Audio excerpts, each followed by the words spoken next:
Right now, I'd like to introduce Dr. Congressman Ron Paul.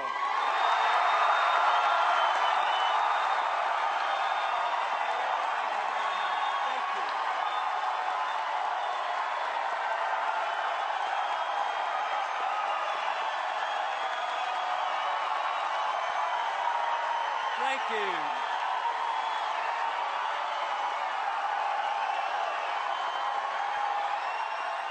Thank you very much.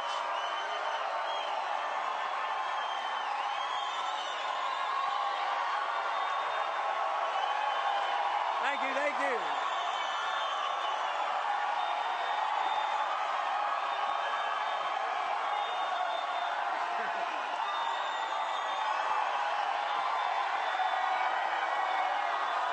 Thank you very much.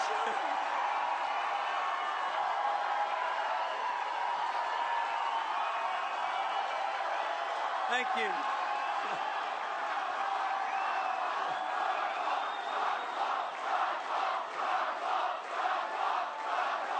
Thank you. Thank you very much. Thank you.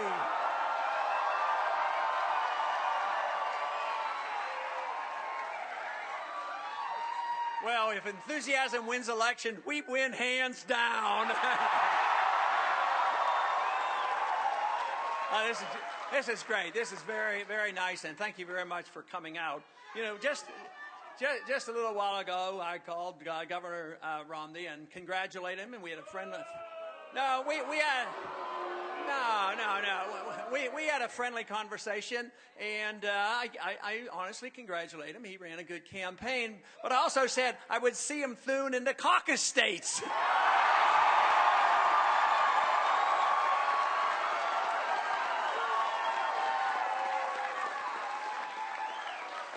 You know, we've been having a fantastic trip, and not too long ago, a few days ago, we were up in Maine. Fantastic reception up in Maine. Today we had 3 visits in Colorado, and they were fantastic. We visited with, and we probably had attendance well over 5,000 today in Colorado.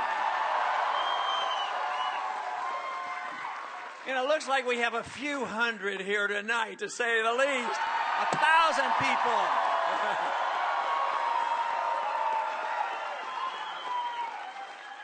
No, you know, a few months ago there were, well, how many candidates were there? There were 9. We're down to 4. But tonight I saw a statistic. We're in 3rd place when it comes to delegates, and that's what really counts.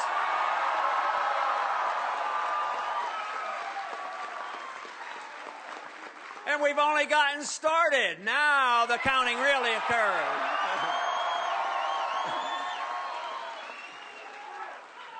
No, and we will spend our time in the caucus states because if you have an irate, tireless minority, you do very well in the caucus states. But there's something else that the caucus states lends itself to, because if you have an energized group of people that are working in a campaign and actually believe in something, it's better to work in the caucus states.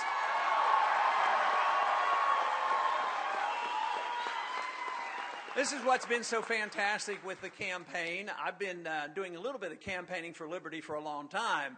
But let me tell you, something big is happening in this country, and it's all very favorable.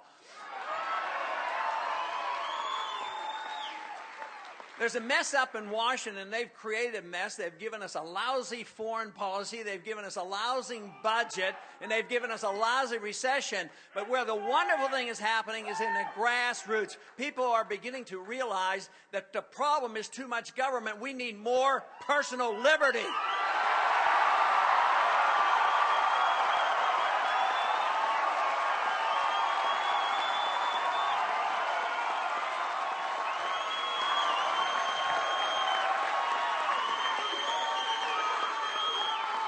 And And this is where we're winning the hearts and minds of people, and the numbers are growing. I'll tell you what, there's many brush fires of freedom being lit across this country today. We don't even know where they are. There are so many. But it is being translated into great enthusiasm and change, the change that we need. We don't need to have more government. We need to get rid of some of the ornery process of the government. We, for instance, don't you think it's about time we had a new monetary policy?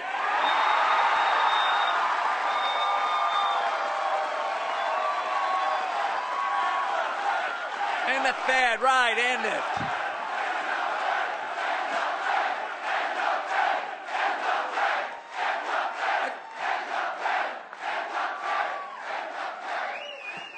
And would we have to invent something new? All we'd have to do is read the Constitution. They tell us exactly what we're supposed to have.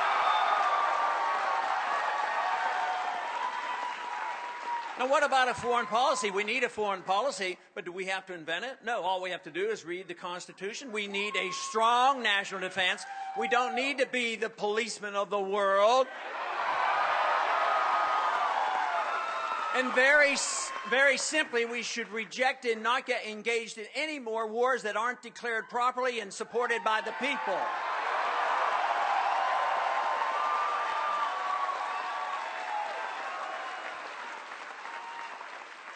You know, I've gotten some advice on the internet every once in a while, and the advice is, Ron, if you would just change your foreign policy, you would get a few supporters. If they only knew that the support for the freedom movement comes with a sound economic and a sound foreign policy that makes sense.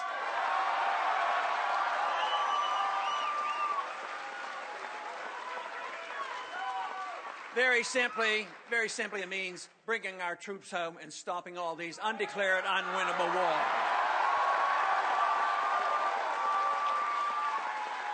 Now, what would this do for our economy? I'd like to see all the troops spending their money here at home and not going over there. But in the last 10 years, fighting these unwinnable, undeclared wars, we have spent over $4 trillion more into debt for this.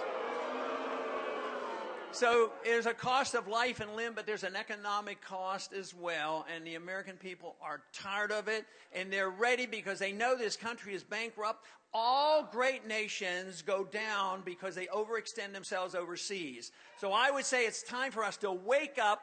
Don't wait for an economic crisis to hit when we have to come wimping home. We ought to just wise up, spend our money wisely, defend this country, and don't pretend that we can tell other people how to live.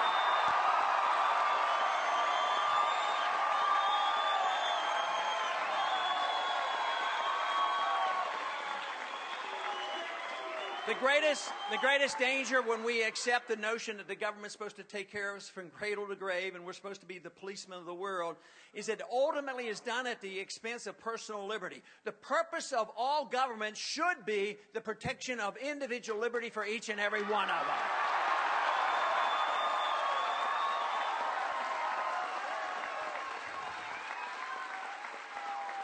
We need to reverse the trend on the attack on our civil liberties. We need to repeal the Patriot Act. We need to repeal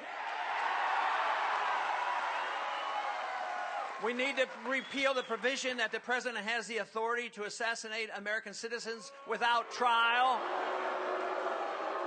We need to repeal the provision that says the president can use the military to arrest any American citizen and deny them a trial. Very simply, the answer is send only people to Washington, send only people to the White House that know and understand and read the Constitution and enforce the Constitution.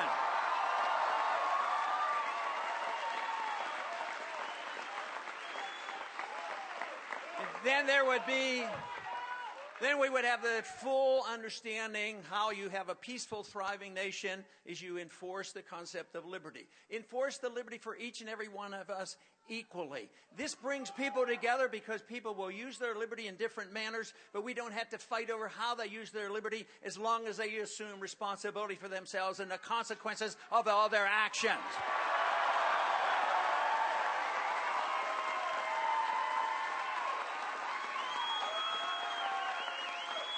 It also very simply suggests the fact that if we have a right to our life and our liberty, we should have a right to keep the fruits of our labor as well.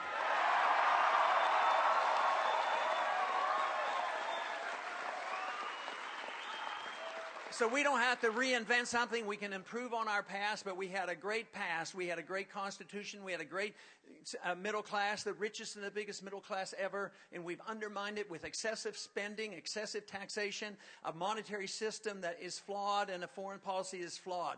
So all we have to do is return to our roots, and in a short time, we could have our peace and our prosperity and our reliance on ourselves with our personal liberty.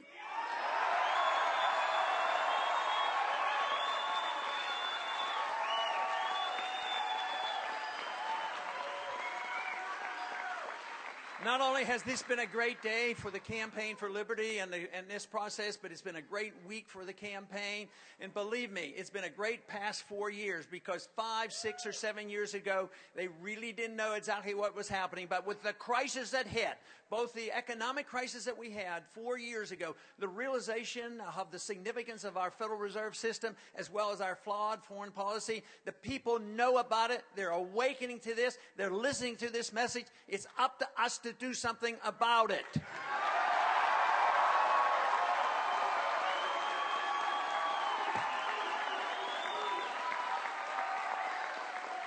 The message is loud and clear. The enthusiasm is here, but it has to be translated into proper political action.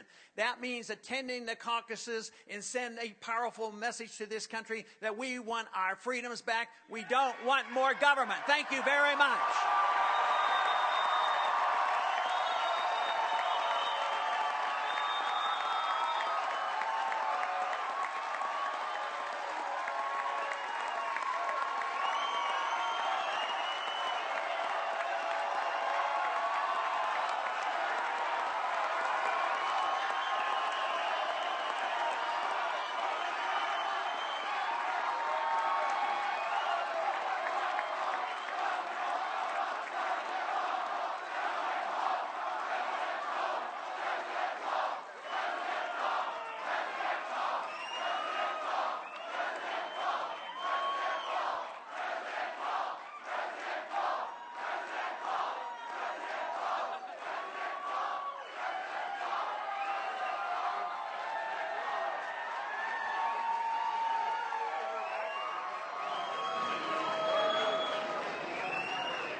Taking pictures of the press. Yeah, go ahead, man.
Yeah, let's move this all the way back. Oh, sorry guys. Tables. Okay.